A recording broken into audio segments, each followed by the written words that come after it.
자, 오늘 이 시간은 요한복음 15장 12절부터 15절까지만 봅시다. 신약성경 174쪽입니다. 제가 봉독하겠습니다. 내 계명은 곧 내가 너희를 사랑하는 것 같이 너희도 서로 사랑하라는 이것이니라. 사람이 친구를 위하여 자기 목숨을 버리면 이에서 더 큰 사랑이 없나니 너희가 나의 명하는 대로 행하면 곧 나의 친구라. 이제부터는 너희를 종이라 하지 아니하리니 종은 주인의 하는 것을 알지 못함이라. 너희를 친구라 하였느니 내가 내 아버지께 드린 것을 다 너희에게 알게 하였음이니라. 아멘. 오늘 지금 그 봉독한 성경 본문의 말씀과 같이 잘 들리세요? 잘 안 들리죠? 예, 봤습니다. 네.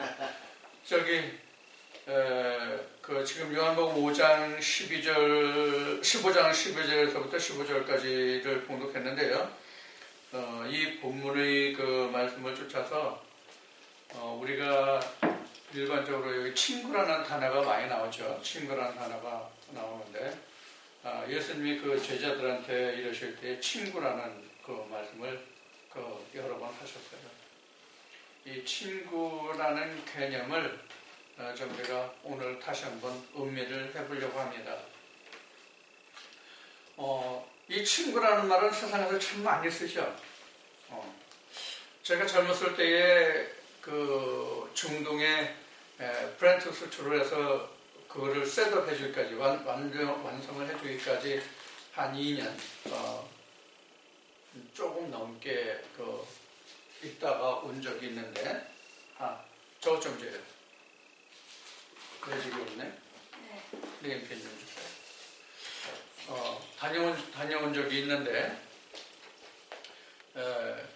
그 중동 지방에 가보니까 중동은 다 사실은 그 형제들이 나라잖아요. 중동이 사실은 다 형제들이 나라예요. 이스라엘을 포함해서 다 형제들이 나라예요. 다 형제들이 나라인데 형제들이 나라인데 거기에서 그 친구라는 말을 굉장히 많이 써요. 뭐 나이의 높낮이를 따라서 우리 나이 많고 조금에 따라서 우리는 상당한 서열이 정해져 있잖아요. 우리나라 같은 경우에는. 그런데 중동에 가서 처음 느껴본 것은 사람이 나이 차이가 없어요. 나이 차이가 없어요. 굉장히 좀 어느 정도 친밀하면 나이가 좀 많고 적고 간에 그 사람들은 일단 부르는 것이 친구라는 말로 불러요. 그렇게 이제 가까워지면 그 친구라고 부르는데 이것이 우리나라를 뺀 다른 나라들을 보면 대체적으로 친구라는 게 친근감 또는 어느 정도 그 마음과 마음을 서로 소통할 수 있는 그런 상대, 나이에 관계없이 그런 상대를 친구라고 부르는 것 같아요. 우리는 친구라고 하면 같은 또래죠. 같은 또래가 친구죠. 성별을 떠나서 같은 또래가 친구죠. 예를 들면 학교 동기라든가 아니면 직장 생활의 동기라든가 이런 것을 대체로 친구라고 부르죠. 근데 우리나라는 방금 말씀드렸듯이 나이의 서열이 굉장하죠. 우리나라 같은 경우. 근데 우리나라만 그런 것 같아요. 가까운 일본이나 중국까지는 그렇게 서열 많이 안 따져요. 개념이 별로 없어요. 다녀보면. 일본도 가보고, 중국도 가보고, 미국에도 가보고, 중동에도 여러 나라들을 다녀보고 그러면 별로 사람들이 나이에 대한 개념이 별로 없는 것 같아요. 근데 우리나라는 서열이 굉장히 중요하지만. 근데 여하튼, 우리나라는 친구라는 말이 많이 있습니다. 그래서 제가 어렸을 때 부모님께 교육받은 것은 객지에 가서 3살에서 5살까지는 그냥 친구로 이렇게 지내고 5살을 넘어서 7, 8살, 7, 8년 정도 되면 형같이 대우하고 10년이 넘으면 부모님같이 대하라. 그런 이제 교육을 이제 받고 자랐어요. 이런 이제 그 우리나라는 지금 얘기한 대로 그런 그 나이에 대한 서열이 이게 유교 사상이라고 할 수 있겠죠. 뭐 공자왈 맹자왈한테 뭐 장유서라는 말이 있기 때문에 거기에서 온 거겠지만은 하여튼 여하튼 성경에서도 이런 친구라는 말이 나오는데 이 친구라는 말이 우리가 사전에서 의미하는 친구와 성경에서 말하는 친구는 전혀 개념이 다릅니다. 이미 뭐 다 알고 계신 사항이겠지만 근데 이 성경에서 친구라고 예수님이 말씀하신 것은 지금 말씀에서 보시는 것 같이 예수와 그 제자들 사이를 지금 친구라고 하고 있어요. 그러니까 예수와 제자 간의 친구라는 이야기예요. 이게 오늘날 신학적인 개념으로 따지면 이게 언어도 다니죠. 말을 수가 없죠.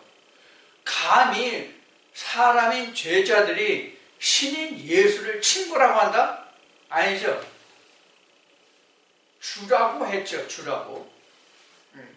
이것을 이제 설명해서 이제 요한복음 이제 21장에서 예수님이 부활 후에 하신 그 내용까지는 이제 말씀을 드리려고 하고 있는데 이것이 사전에서 의미하는 것을 그 사전에서 찾아보면 친구라는 것은 같은 또래의 사람이 서로 부르는 친구 또는 나이가 많은 사람이 그 나이가 어린 사람들한테 친근감 있게 부르는 호칭 이런 것을 이렇게 그 사전은 설명하고 있더라고요. 그래서 지금 이제 서론이 좀 길었는데 그래서 오늘 그 요한복음 15장 12절에서 15절까지에 기록된 이 친구라는 말을 따라서 이웃과 친구가 뭐냐, 이웃과 친구의 사랑이 뭐냐 하는 것을 좀 알아보겠습니다.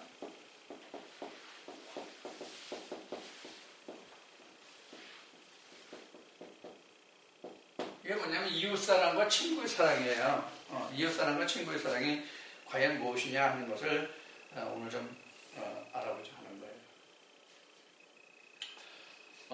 우리가 이 단어적으로 얘기하면 성경에 지금 요한복음 15장에 써져 있는 단어적으로 그만 보자면 어려운 단어가 여기 하나도 없어요. 사실은 새겨볼 만한 것도 없어요.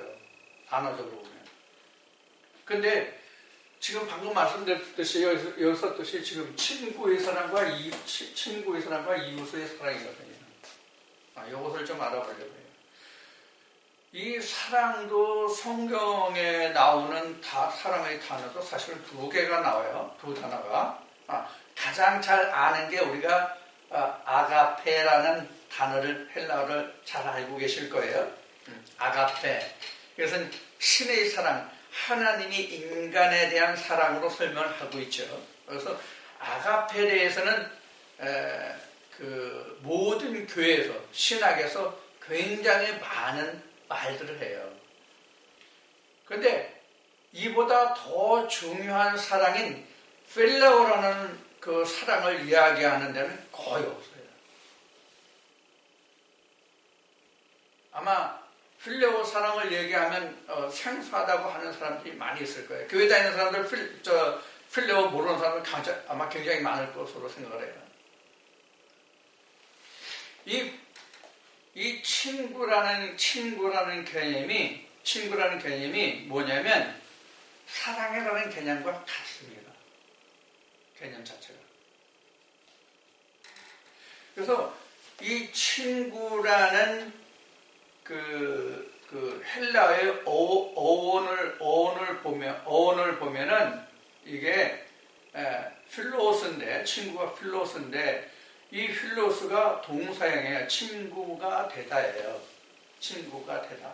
그러니까 이 말씀에서 같이 내 계명을 지키면 너희가 내 친구다. 이런 말씀이잖아요. 지금 15장에서 예수님이 말씀하시는 것. 그러면 친구라고 하는 것은 친구가 되다예요. 뭘 위해서? 계명을 인해서. 계명을 지키면 너는 내 친구라. 종이 아니라 내 친구다. 그러니까 계명이 친구가 되는 매개체가 되는 거죠. 계명이. 누구의 계명이? 예수의 계명이. 그게 바로 뭐냐면 이웃을 사랑하는 거다 그러는 거예요. 그러니까 결국은 이웃 사랑은 그 친구의 사랑이에요. 친구가 돼야 이웃이 되는 거예요. 그냥 이웃이 되는 거 아니에요. 우리가 일반적으로 세상에는 그 이웃이라고 하는 것이 같은 마을에 아니면 한 집 건너 두 집 건너 서로 이웃한 그것을 우리 이웃이라고 얘기하잖아요. 근데 성경에서 말하는 이웃이나 친구는 계명을 두고 하는 얘기란 말이에요. 계명이 존재되지 않고는 친구가 될 수 없고 친구가 되지 않으면 이웃이 될 수 없는 거예요. 그러면 이웃사랑이라는 것은 어디에 나오냐면 그 레위기 19장 18절 보면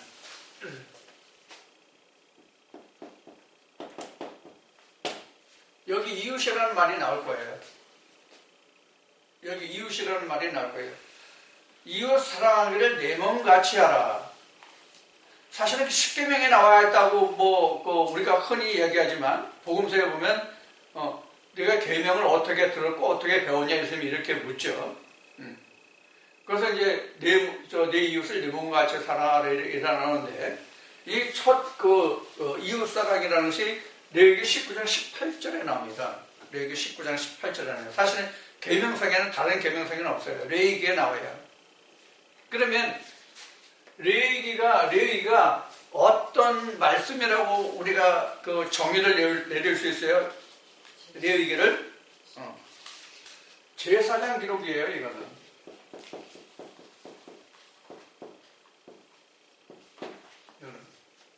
레위 족속이 하나님을 섬기는 일, 하나님의 단을 섬기는 일을 담당한 지파가 레위 족속이잖아요. 레위 지파잖아요. 그러니까 레위기라고 하면 제사장에 대한 기록이에요. 제사장이 해야 할 책무를 기록한 것이다. 이렇게 보시면 돼요.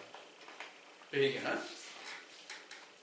그래서 레위기 19장 18절은 레위기 19장 18절에 기록이 되어 있기 때문에 이것은 제사장이 해야 할 책무예요.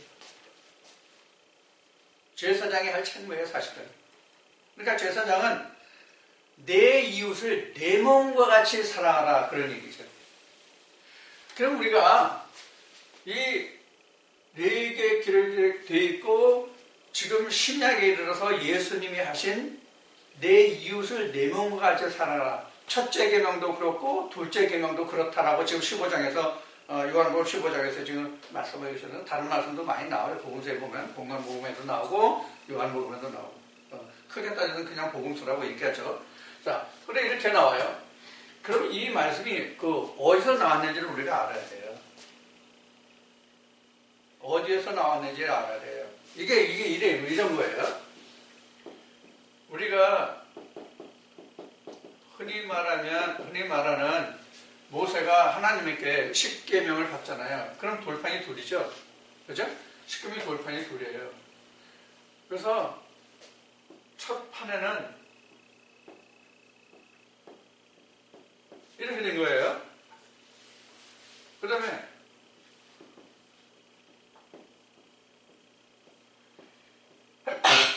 이렇게 된 거예요.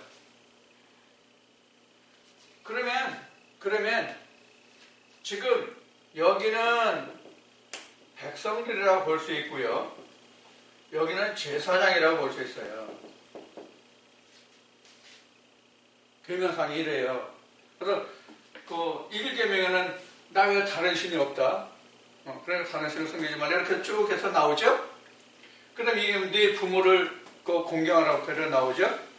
그럼 부모를 공경하라와 그 다음에 나 외에 다른 신을 두지 말라와 같은 맥락에서 보는 거예요.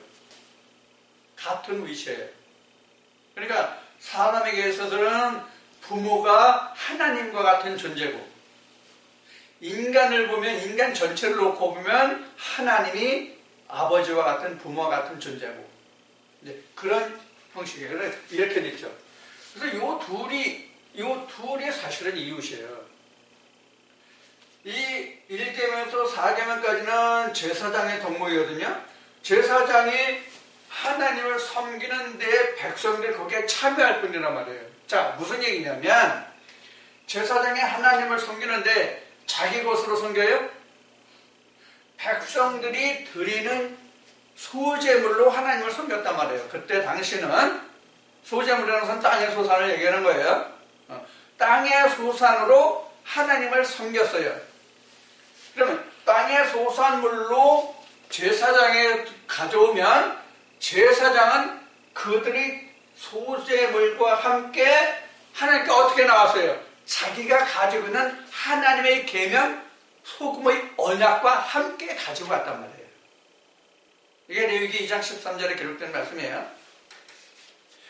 그렇게 해서 레위 족속과 남은 11지파가 함께 하나님께 나가는 그런 형국이었단 말이에요.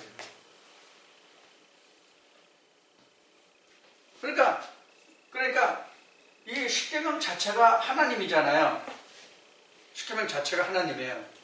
이 십계명을 섬기는 건 제사장들이 하는데 제사장들이 하나님을 섬길 수 있도록 백성들이 소제물을 드려요.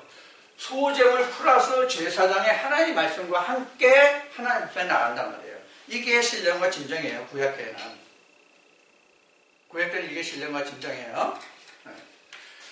그래서 이렇게 드린 거예요. 그래서 요 둘이 이웃이에요. 뭐가 이웃이에요? 결국 따지면 제사장과 백성들이 이웃이에요. 제사장들과 백성이 이웃이라고요. 이걸 크게 따지면 레위 족속은 하나님을 섬기니까 야 우리는 하나님의 순전한 우리는 그 사랑을 받는 자고 너희는 우리를 섬기는 자야가 아니란 말이에요.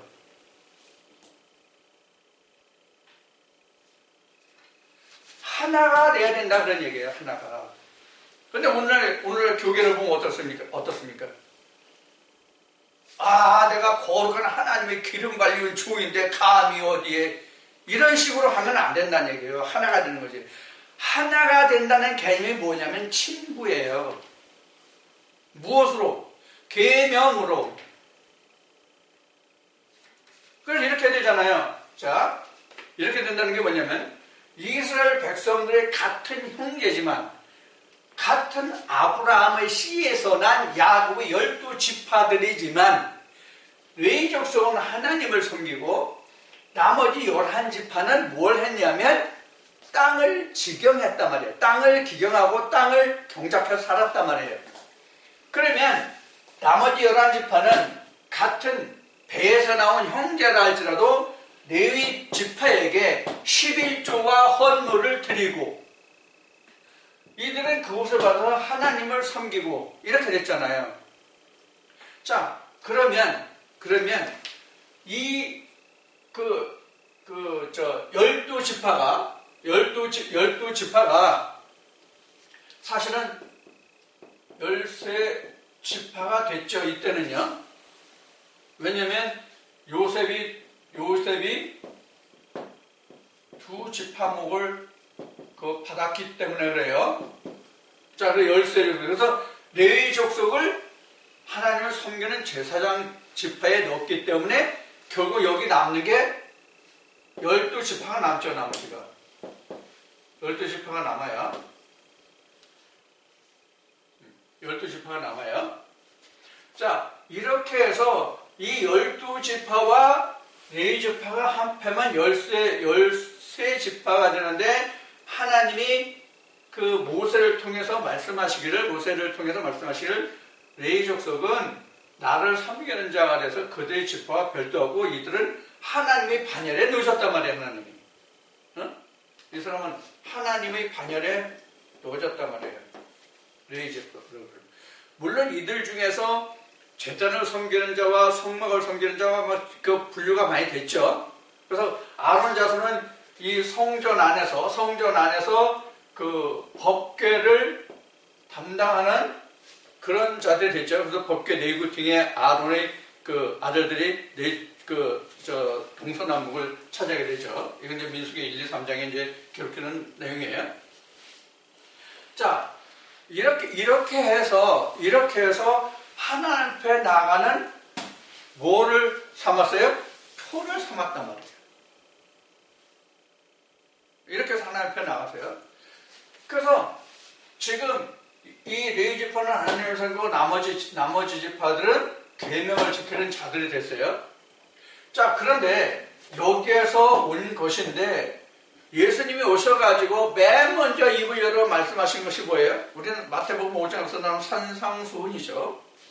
산상수훈에서 이것을 풀어주셨단 말이에요. 이것을 풀어주신 것이 아니라 이것을 풀어주셨단 말이에요.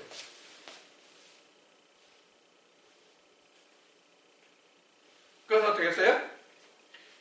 이 계명을, 백성들에게 준 계명을 레위지파 하나님을 섬기는 제사장 족속들에게 준 것이 아니라 이스라엘 백성을 전체가 지켜야 할 이 계명을 어디로 끌어붙였어요? 역으로 끌어붙였어요. 가장 대표적인 게 뭐예요? 아까 설명할 때 뭐라 했어요? 첫 계명과 오 계명을 뭐라고 했겠죠? 하늘의 계명에서는 1번이 하나님의 신, 그래 땅의 계명에서는 5계명에 내 부모를 공경하라, 그거를 1계명으로 줬단 말이에요. 각각 따로따로 하면. 그래서 땅의 계명과 하늘 계명 둘을 각각 놓고 이제 그렇게 주었는데 이것을 예수님이 오셔가지고 하나로 끌어붙였단 말이에요. 이게 이웃사랑이에요. 그게 바로 뭐예요? 그 매개체가? 예수님이 말씀하신 계명이에요. 이게 계명이에요. 그럼 어떻게 돼요? 레위지파는 사실 따로 없는 거예요. 이렇게 되면 계명을 되면 내 친구라. 이것을 신약으로 보면 이쪽이 예수잖아요. 이쪽이 어디예요? 제자들이죠? 이 매개체가 뭐예요? 계명이라 그런 얘기예요. 계명이라 그런 얘기예요. 그럼 계명으로 너희가 내 계명을 지키면 내 친구다. 계명을 지키면 내 친구다.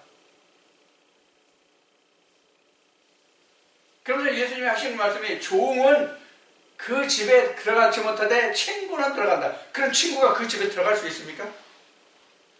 친구가 되면 그 친구 집에 내 집과 같이 들어가 살 수 있냐고요. 세상적인 예를 들어서 우리가 이해를 해보자는 얘기예요. 과연 그 이야기인지 아닌지를. 아니죠. 절대로 아니란 말이에요. 그럼 친구라는 뜻이 뭐냐? 그럼 친구라는 뜻이 뭐냐? 예수님이 하신 말씀이니까 내 계명을 지키면 내 친구다라고 한 얘기는 너와 내가 동등하다는 뜻이에요. 이거를 예수와 제자들이 내 계명을 지키면 내가 예수인 나와 동등하다라고 이야기하면 아마 신학적으로 아마 기절초풍하고 저거 미친놈 개새끼 같은데 저거 보고서 개똥실하겠다고 이렇게 이야기할지 모르겠어요. 근데 성경은 그렇지 않단 말이에요. 예수님이 지금 그렇게 말씀하시잖아요. 아니 제자들과 아니면 예수님이 하신 그 말씀의 계명을 지키면 내 친구라고 분명히 예수님이 말씀하셨잖아요. 이건 내 얘기가 아니잖아요. 친구라는 것은 뭐예요? 수직이에요, 수평이에요? 수평이잖아요, 친구는. 수직적인 관계가 아니라고요. 그런데 오늘날 신학은 예수와 성도들 간에 수직적입니까? 수평입니까? 예수와 성도는 그냥 목사와 성도들 간에도 수직적인 관계지 수평적인 관계가 아니잖아요.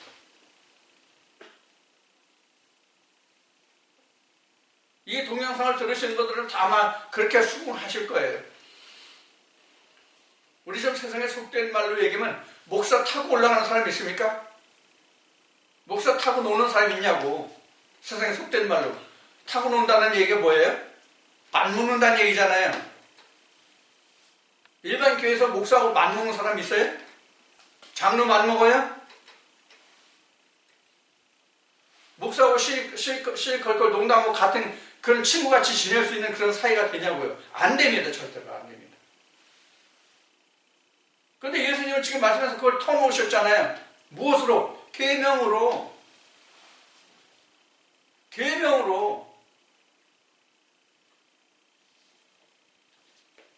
다른 말씀에 이런 말씀도 있어요. 어떤 말씀이 있냐면 제자가 그 스승과 같으면 족하다.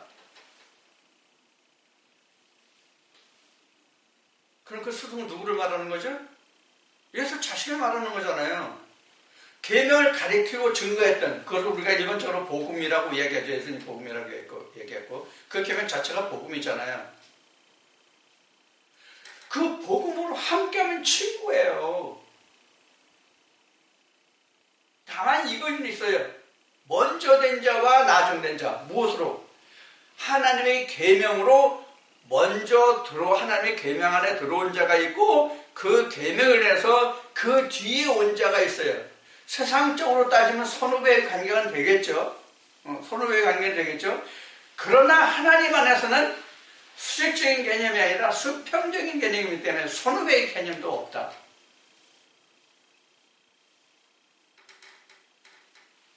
우리 그 학교를 예를 든다면은 동문이라는 게 있잖아요. 동기회라는 게 있잖아요. 그런데 그 동문이라는 게 동기 동문도 있고 연차를 둔 동문도 있잖아요.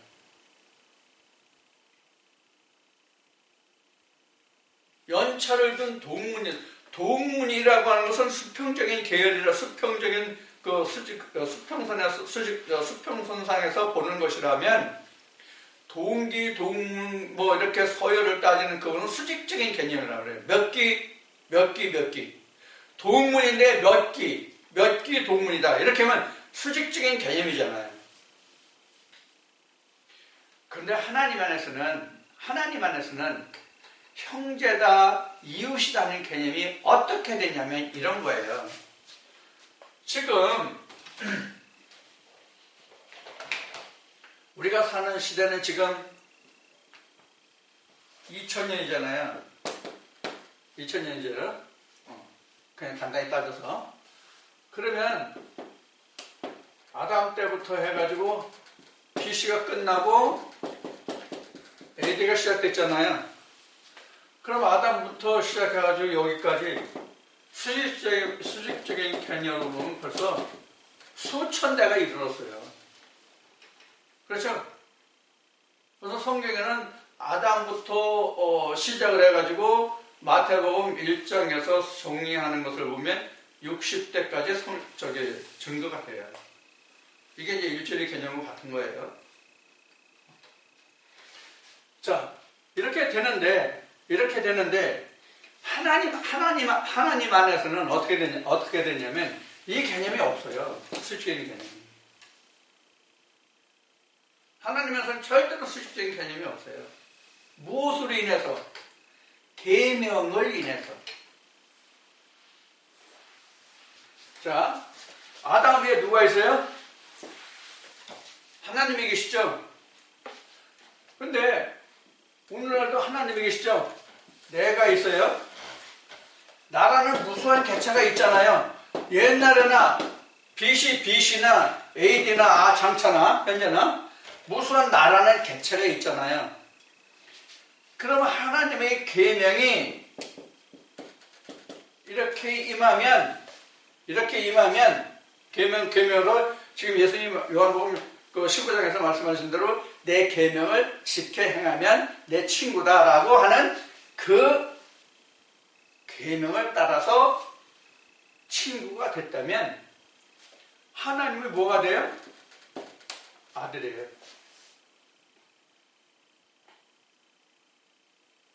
그러면 수직적인 개념으로 세상적인 시간이 흐르면서 이렇게 수천 년이 흘렀지만 하나님 안에서 이 시간적인 시공간을 초월해서 하나님과 내가 지금 하나가 되는 관계란 말이에요.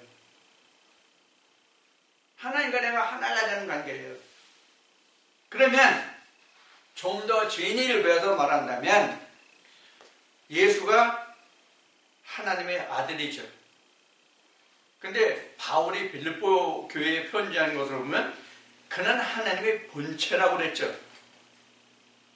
그렇죠? 근데 하나님과 같이 그런 그 위치에 가지 않고 우리 인간과 동등점을 취했다는 설명을 해요, 바울이. 그러면 바울의 증거대로 한다면 우리가 예수와 같이 하나님의 아들이 된다면 하나님이 뭐예요? 하나님 뭐예요? 친구예요, 보호시예요. 친구예요, 보호시예요. 이거 내가 한 말이에요? 이것을 하나님은 이미 창세기에서 아브라함에게 하신 말씀이에요. 너는 내 친구라, 너는 내 보시라. 내 계명을 지켰으니 네가 내 계명을 지는 그 계명을 지킨 그것을 그 믿음을 의로 여기서 내가 너를 보시라고 한다. 이렇게 이미 창세기에 증거하고 있는 말씀이에요. 자, 우리가 이것을 생각해 봅시다. 땅에서 난 흙으로 지음을 받았다는 사람이 감히 하나님과 친구가 되고 보시되 있을 수 있는 일이에요? 신학적으로 따지면 이건 불가사의한 일이에요.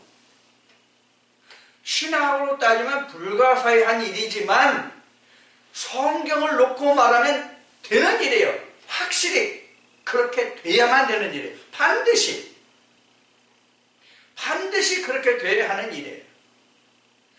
그래야 마지막 요한계시록에 예수님이 말씀하신 바와 같이 사도 요한을 예수님이 내게 절하지 마라. 난 너와 같이 된 형제다. 이렇게 말해요. 예수 영이 사도 요한에게 그렇게 말씀하신다고요. 난 너와 같이 된 형제다. 다만 예수가 먼저 된 자요. 사도 요한은 나중에 된 예수의 형제예요.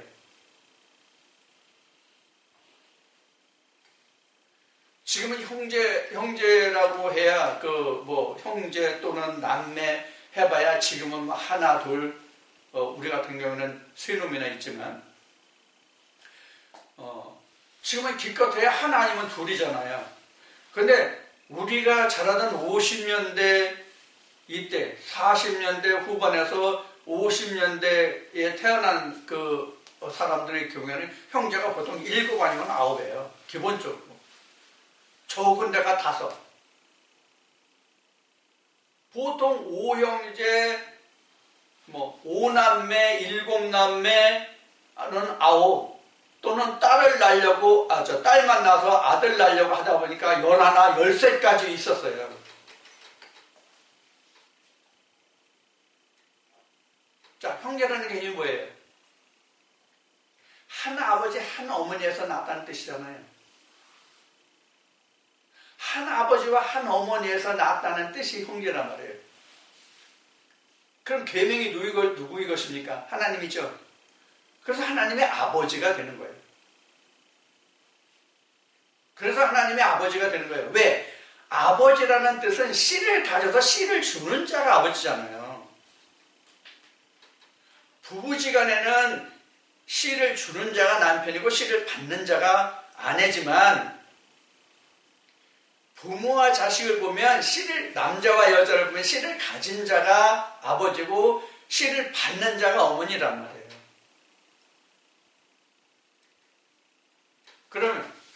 그러면 성경에서는 씨를 준 자가 누구고 씨를 받은 자가 누구예요? 씨를 준 자는 분명히 하나님이에요. 근데 씨를 받은 자가 누구예요? 마리아예요. 마리아. 씨를 받는 자가 마리아죠.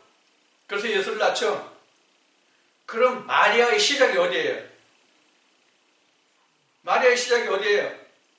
창세기 2장에서 나온 이 시자예요. 남자의 갈비뼈에서 나온 이 시자가 마리아라고요.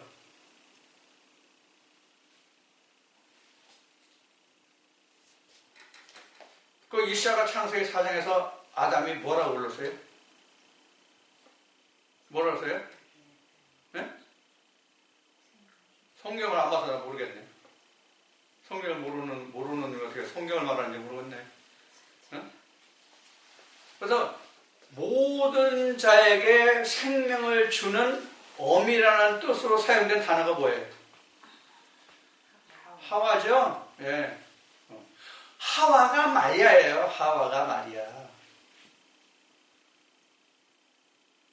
그러면 이 시자가 본래 아담의 아내였는데 아담이 깨닫고 보니까 이게 생명을 주는 자거든. 그래서 하와라고 이름을 줬어요. 그 하와가 마리아란 말이에요. 마리아. 생명을 주는 자. 그래서 이렇게 되는 거예요. 이 말씀을 좀 들을 기회가 있어야 되는데, 이시아가 하와가 되고, 하와가 마리아가 되고, 마리아가 누구를 낳아요? 예수를 낳죠. 이런 말이에요. 이시아가 하와가 되고, 하와가 마리아가 되고, 마리아가 예수를 낳는 거예요. 그럼 이시아가 그럼 뭐예요? 언약이다. 그런 얘기예요. 뼈 중에 뼈, 살 중에 살이라고 하는 이야기가 그 얘기예요. 뼈가 뭐예요? 우리 회심곡, 여러분들 회심곡 들어보셨나요? 동영상을 보시는 분들 회심곡 들어보셨나요? 회심곡 들어보면 이런 거죠. 아버님 전 뼈를 빌고 어머님 전 살을 빌어 이 세상에 내가 태어났다. 뼈가 뭐예요? 뼈. 여자들이 시집가서 그 뼈를 시집에 묻는다. 그 뼈가 뭐예요? 그 뼈가 뭐예요? 우리 조상들이 말하는 뼈가 뭐예요? 뼈. 씨를 말하는 거예요. 씨.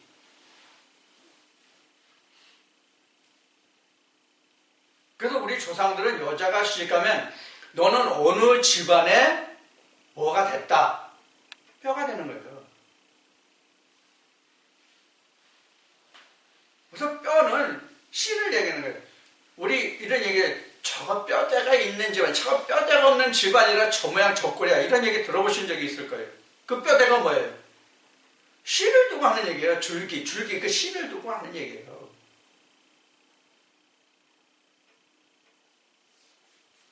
그래서 그 뼈는 씨를 얘기하는 거예요. 뼈 중에 뼈, 살 중에 살이 아니에요. 그럼 이게 뭐예요? 그래서 이걸 레마로 보는 거예요. 그래서 이게 그래서 갈라디아 4장 21절 이하에 사도 바울이 정확하게 증명하고 있어요. 내 얘기가 아니에요. 아브라함의 두 처를 예를 들어서, 하갈과 사라 두 처를 예를 들어서 이것은 언약이다 이렇게 나왔어요. 근데 이게 언약이란 말이에요. 그래서 레마 언약. 그것이 어디 들어있어요? 그것이 어디 들어있어요? 여기에 들어있잖아요. 여기에 1계명부터 4계명까지 여기에 들어있잖아요. 그래서 이 백성들이 지금 땅에 계명을 준 것을 여기로 끌어붙여야 둘이 하나가 되고 친구가 된단 말이에요. 그 하나님의 뼈가 된단 말이에요.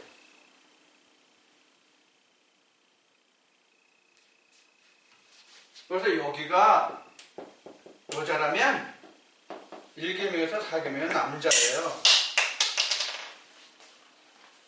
둘이가 합쳐야 어떤 씨가 나올 거 아니에요. 무슨 씨예요? 거기서 나오는 씨가 계명이에요.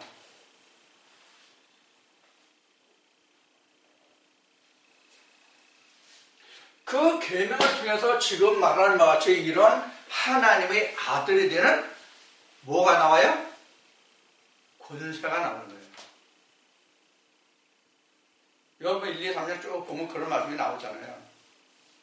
저를 믿는 자는 하나님의 아들이 되는 권세를 주셨다고 1, 2, 3장 보면 나오잖아요. 이 정도 설명해서 그 아들이 되는 권세가 바로 뭐냐면 지금 예수님이 요한복음 15장 12절에서 15절까지 말씀하신 계명이란 말이에요.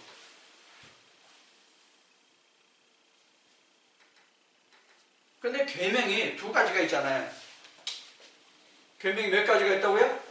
두 가지가 있다. 무슨 계명이에요? 계명이 왜 둘이에요? 쉽게 하면 표면적인 계명과 이면적인 계명이 있단 말이에요. 자, 이렇게 씁시다.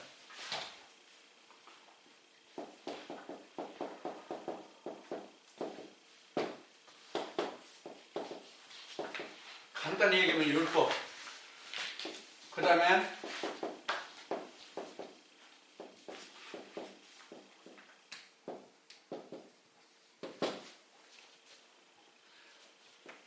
통틀어서 이걸 계명이라고 그래요. 이건 로마서 8장 2절에 나오죠.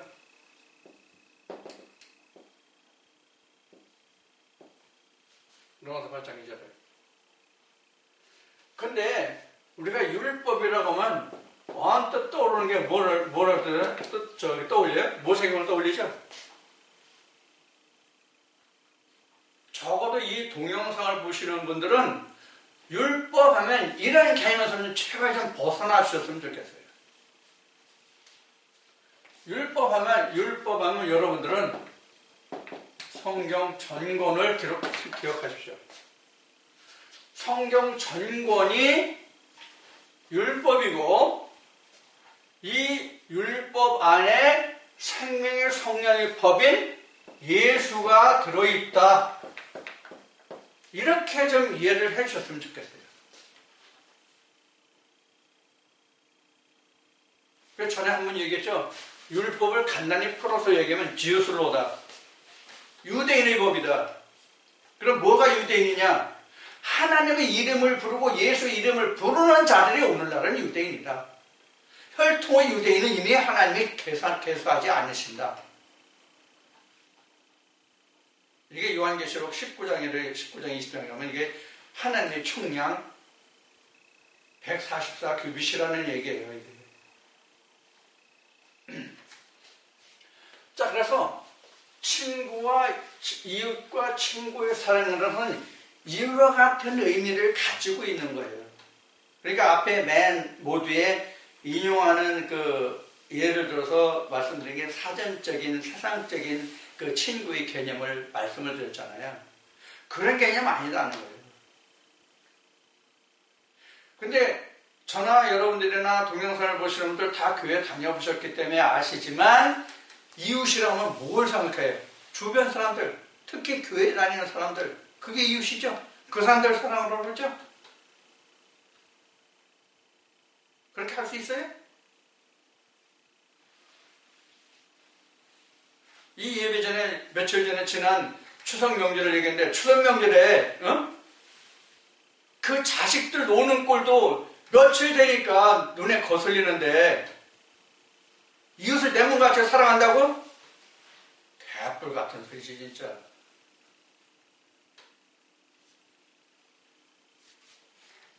그러면 지금까지 말씀드린 거는 전체적인 큰 틀에서 말씀드렸어요.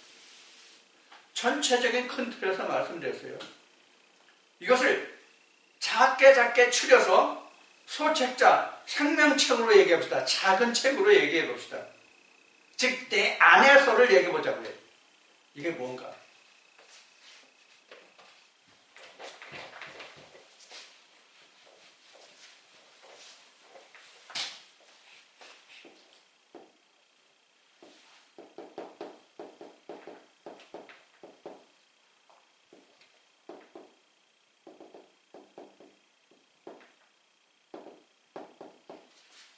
이렇게 얘기했죠? 이 둘이 이웃이라고 얘기했어요. 자, 그러면 이거를 나눠봅시다. 내 안 어떻게 돼요? 계명이 오겠죠, 계명. 이 계명을 우리가 뭐라고 그래요? 퓨뉴마라고 그러죠?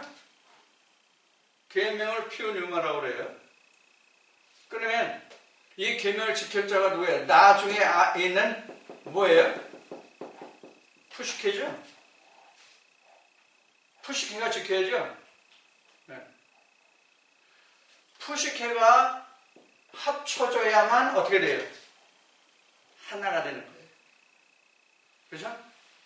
퓨뉴마와 푸시케가 하나가 돼야 하나가 되는 거예요. 합쳐져야 하나가 되는 거예요. 둘이 합쳐서 하나가 되는 거예요. 그러면 퓨뉴마나 나 왜 다른 신을 두지 말라 뭐 해가지고 우선 뭐 섬기지 말라 해가지고 4계명까지 나머지는 5계명에서 쭉 있는 것을 너는 땅에 있는 자를 부모라 아버지라 부르지 말라 이 계명을 영으로 끌어올리는 거예요. 이제 땅의 계명으로 봤던 것을 우리는 위의 계명으로 따라 하늘 계명으로 따라 올라 붙여야 된다는 얘기예요.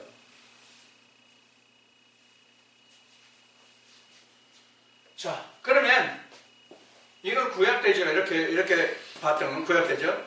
이때는 사람들이 인간적으로 행해야 할 것과 그리고 하나님께 나가야 할 것을 따로 구분했잖아요. 그래서 여기는 뭐 어떻게 돼요? 하나가 됐어요.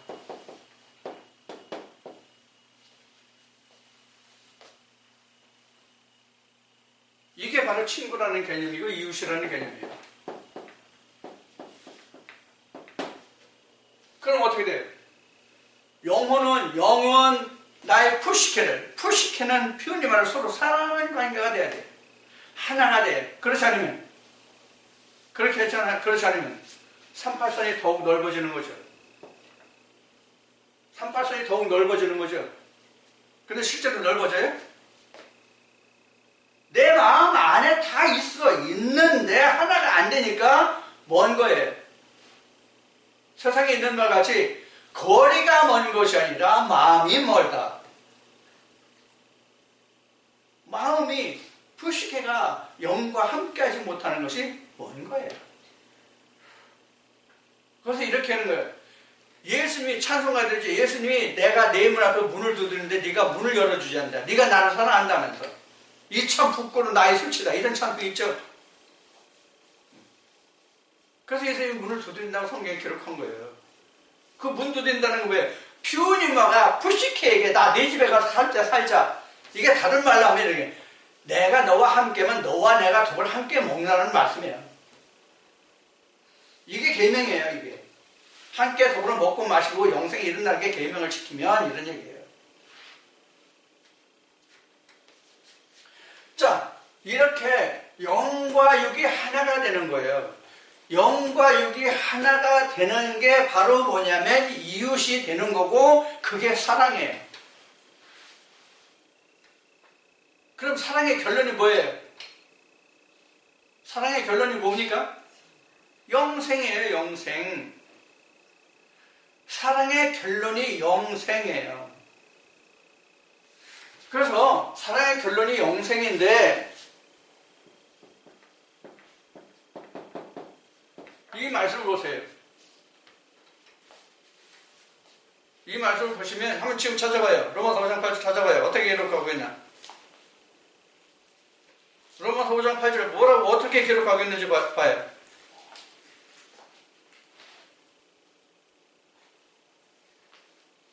뭐로서 사랑을 확증하셨다고 되어 있죠? 뭐로서 사랑을 확증하셨다고 되어 있어요? 로마서 5장 8절에. 예? 예수님이 우리를 위해서 죽으심으로 그 사랑을 확정했다고 되어 있어요. 그래서 예수님이 내 십자가를 지고 나를 따르는 너도 십자가 나가 죽은 같이 너도 죽어라는 얘기예요.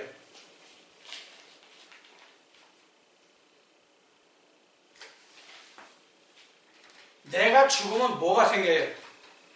내가 죽으면 뭐가 사냐고요? 예수 그리스도가 사는 거예요. 이걸 십자가에서 내가 죽었다, 예수님이 나를 위해서 죽으셨다라고 표현한 건데 언제 죽었어, 캐프리나? 맨날 죽는다고 말은 잘하지. 죽긴 뭘 죽어? 안 죽어요. 절대로 안 죽어요.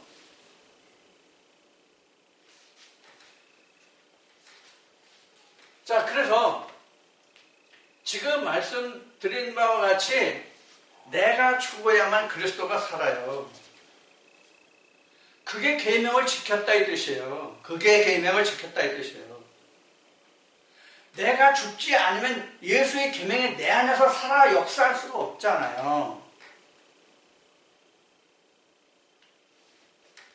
내가 살아있으면 예수의 계명이 내 안에서 살아 역사할 수가 없다고요. 그래서 예수님이 여기서 간단히 얘기하면 내 계명을 지키면 내가 친구라 보시라 말은 간단하잖아요. 글자로 쓰는 거 우리가 글자 써진 거 문자 읽기는 간단하잖아요. 그러나 그 내용상은 안 그렇단 말이에요. 어떻게 해야 내가 계명을 지키는 것이냐? 어떻게 해야 지금 계명을 지키는 것이라고 하세요? 내가 죽고 말씀이 살아야 내가 친구가 된 거고 그 계명을 지키는 거가 된다라고 지금 말씀드린 거예요. 성경의 기록이 그래요. 예수님이 하신 말씀이. 내가 살아있고 말씀이 내 안에 들어오면 어떻게 돼요? 충돌합니다. 전쟁이 일어납니다. 그래서 예수님이 내가 화평을 주러 온 게 아니다. 검을 주러 왔다. 싸워라 이거야. 내 검하고 너하고 싸워라 이거야. 즉 퓨님하고 푸시케하고 싸워라는 얘기예요. 누가 이기나? 이게 창세기로 보면 야곱이 약국간에서 천사와 씨름했다는 얘기예요. 아니 인간이 사람이 하나님을 이겨요? 씨름해서? 그 의미가 뭔지를 우리는 알아야 돼요. 야곱이 천사와 하나님과 씨름해서 이겼다는 얘기는 계명이 세워졌다는 얘기예요. 내 안에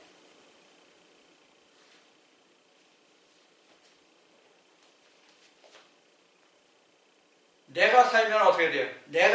우리가 표면적으로 하면 내가 살면 하나님은 죽는 것이고 내가 죽으면 그리스도가 사는 것이잖아요. 이게 세례요한이 증거한 바잖아요. 나는 새하고 그는 흥하여야 되라. 그러니까 내가 살면 그는 하나님은 영원 죽는 거예요. 그래서 지금 야곱의 천사하고 씨름했다는 이야기인데 이게 야곱의 천사하고 하나님하고 씨름했다는 건 그래서 야곱이 이겼다는 뜻을 우리가 잘 곰곰이 새겨봐야 합니다.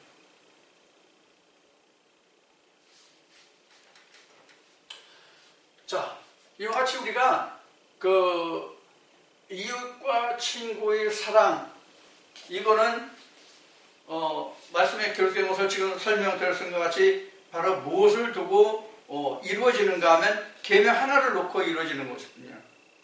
이 계명은 앞에 두 가지 계명이 있다고 말씀드렸어요. 율법과 생명의 성령으로 두 가지 계명이 있다고 그랬어요.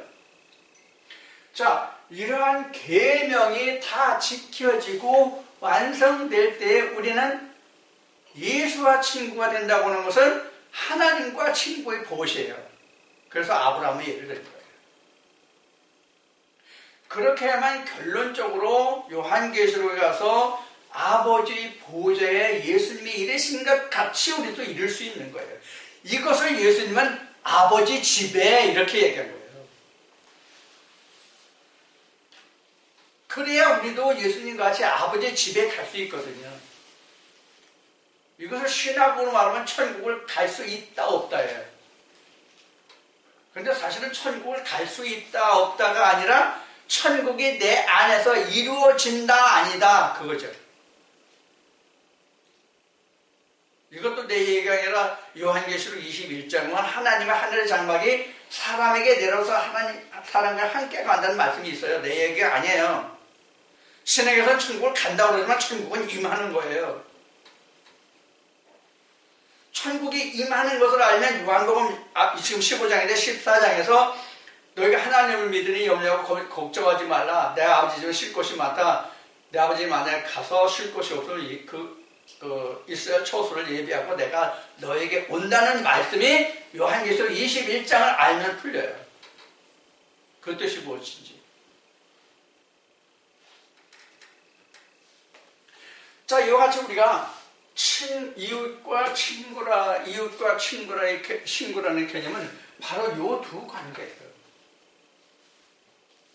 구약 때는 십계명을 통해서 이스라엘 백성들에게 알려주셨다면 예수님이 오셔가지고 마태복음에서 산상순을 통해서 우리에게 알려주신 것은 내 안에서의 역사란 말이에요.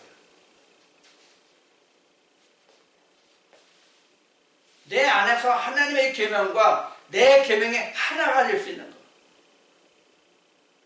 그때서야 비로소 아버지가 하나가 되는 거예요. 하늘의 아버지와 땅의 아버지가 하나가 되는 거예요. 그래야 비로소. 그래서 예수님이 땅에 있는 자를 너희는 아버지라고 부르지 말라고 말씀하십니다.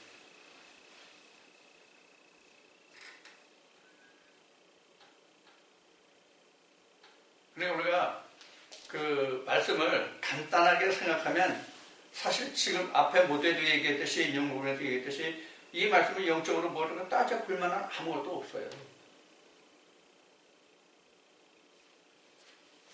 그래서 지금 이 친구라는 그 말이 헬라어로 필로스라고 얘기했죠. 필로스.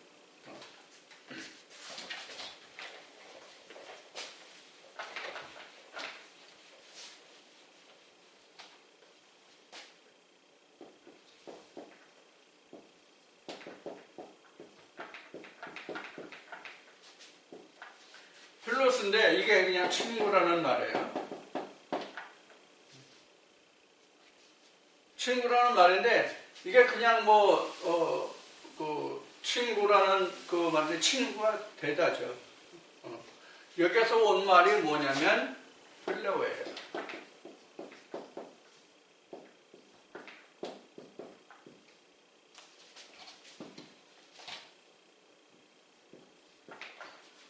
필레오예요. 이 필레오는 친구가 아니라 사랑이에요. 여기서 어원이 된 것이거든요. 필로스에서 필레오로는 어원이 나온 거예요. 그러니까 친구가 되다라는 것은 사랑이 이루어지는 거예요. 그러니까 사전적인 의미의 친구는 전혀 다르죠, 의미가. 근데 얘기했듯이 이 필레오라는 것은 사랑이거든요. 이게 이제 요한복음 21장에 나오는데, 요한복음 21장 몇 절부터 나오나? 예수님이 부활 후에 제자들과 저기서 만나서 베드로와 이야기하는 과정에서 보면 예수님이 베드로에게 세 번을 물어요. 베드로야, 네가 나를 사랑하느냐? 이러면서 때 베드로가 예, 주님을 사랑합니다. 이렇게 얘기해요. 그래서 20장 보면 이게 몇 절부터 8절부터인가? 자, 보면은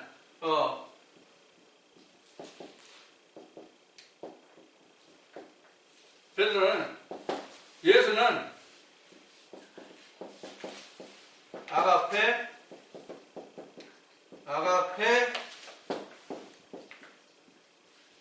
필레오, 베드로는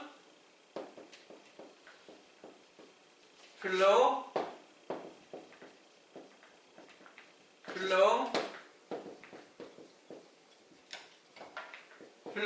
이렇게 말해요. 세 번을 거쳐서.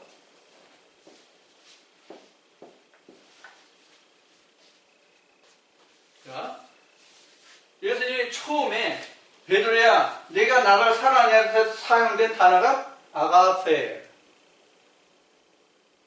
이에 대한 베드로의 대답은 필레오예요. 아가페로 대답하지 않고 필레오로 대답했어요. 두 번째로 예수님이 다시 한번 네가 나를 정말 사랑하느냐? 예, 주께서 내가 주를 사랑하는 줄을 아시나지 않으니까 그때도 필레오예요. 세 번째는 예수님이 네가 그럼 나를 필레오하느냐? 그러니까 베드로가 세 번씩 거포 예수님 질문하니까 그때는 좀 두려운 마음으로 예, 내가 당신을 필레오하나이다. 이렇게 대답해요. 그럼 필레오와 아가페의 차이는 뭐냐?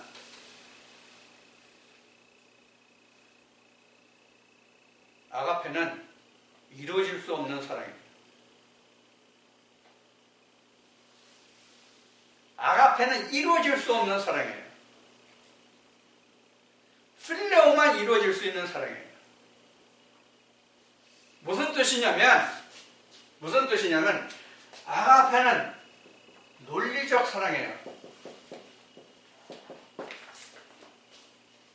논리적 사고방식의 사랑이에요. 논리적. 지식적인 두뇌적인 사랑이란 말이에요. 아가페는. 그럼 필레오는 뭐냐? 마음,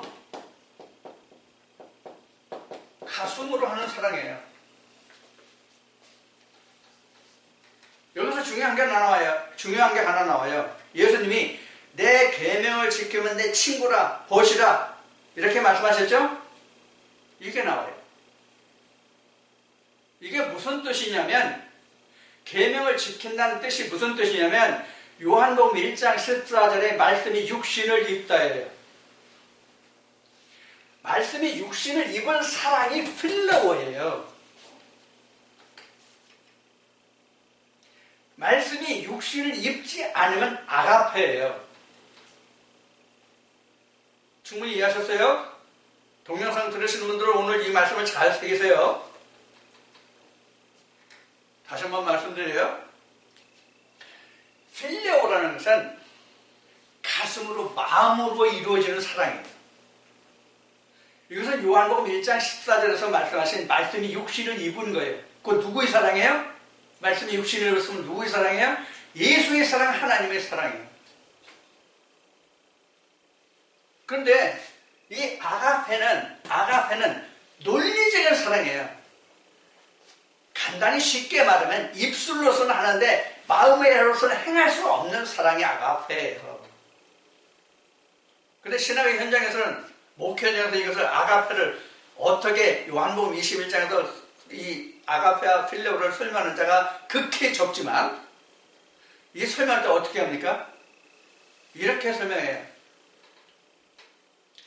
예수님은 베드로에게 아가페 사랑을 말했으나 베드로는 아가페 사랑을 할 수 없기 때문에 예수님이 결국은 필레오로 말씀하셨다. 개떡은 찰떡이 될 수 없다.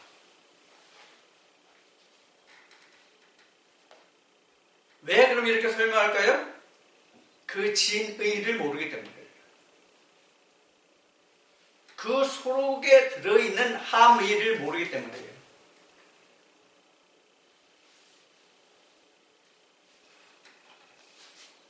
여러분들 아가페 사랑으로 천국 못 갑니다. 필레오가 돼야 됩니다.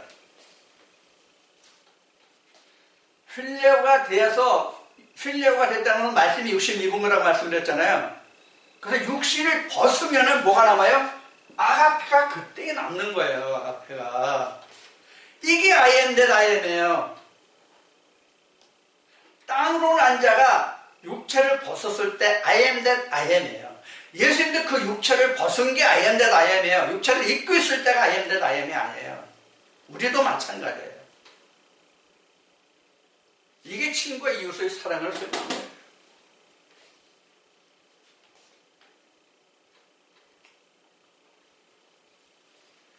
우리는 그런데 너무 쉽게 얘기했죠. 이웃사랑, 뭐 형제사랑. 그래서 야고보서도 나오죠. 뭐 네 이웃이 헐벗고 굶주렸는데 아무도 주지 않아서 편안하라 안전하라 따스라 뭐 하면 그렇게 되겠냐고. 그러면서 신학 현장에서는 목회 현장은 어떻게 얘기해요? 나 오늘 쌀 떨렸으니까 쌀 주고 어디 가야 되는데 돈 없으니까 교통비 주고 오늘 점심 먹어야 되는데 돈이 없으니까 밥 사주고. 이게 형제사랑이 이웃사랑이? 이게 따뜻하고 뭐 이거예요? 그게 아니란 말이에요. 성경에서 말하는 사랑과 세상에서 사전적으로 설명하는 사랑과 신학이 말하는 사랑이 다 틀리다는 얘기예요. 성경에서 사랑은 영생이다. 성경에서 말하는 사랑은 영생이다. 즉 예수다. 이렇게 결론 내리면 맞습니다. 이것을 성경은 사랑이라고 한 거예요.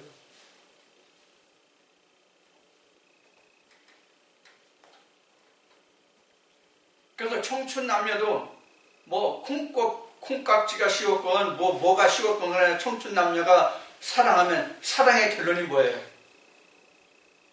사랑의 결론이 뭐예요? 둘이 결혼해서 같이 사는 게 사랑이에요?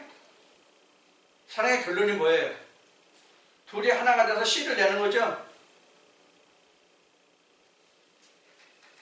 그래서 사랑은 영생이고 예수라는 게 그 씨잖아요. 아주 쉽죠? 네, 아주 쉽죠? 이 쉬움을 우리는 헤매고 있는 거야, 사실은. 왜? 연결고리를 못 잡으니까. 연결고리를 못 잡으니까 문을 열려고 하는데 문고리를 잡았다고 생각해서 문을 열어보니까 이게 꽝이야. 꽝이야. 근데 자기는 열었다고 생각해.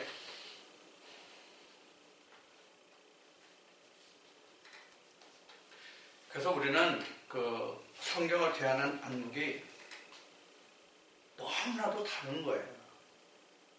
성경을 보는 안목이 너무나도 달라요.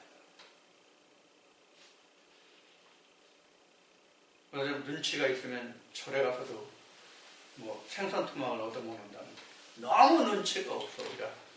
성경에 대한 눈치가 너무 없어. 이 시간 여러분들과 함께 나오는 이웃과 친구. 이웃과 친구는 결코 다른 게 아니야. 똑같은 거예요. 친구가 돼야 이웃이 되고 이웃이 돼야 친구가 되고 이렇게 같은 거예요. 누구와? 하나님과 예수와 내가 친구가 되고 이웃이 되는 거예요. 즉 하나가 됐다는 얘기예요. 무엇으로? 계명으로. 이것을 여러분들이 잘 이해하시고 깨달으셔서 여러분들도 하나님과 벗이 되고 친구가 되는 아브라함과 예수와 같은 그런 모든 분들이 되어주시기를 주님으로 간절히 소원합니다.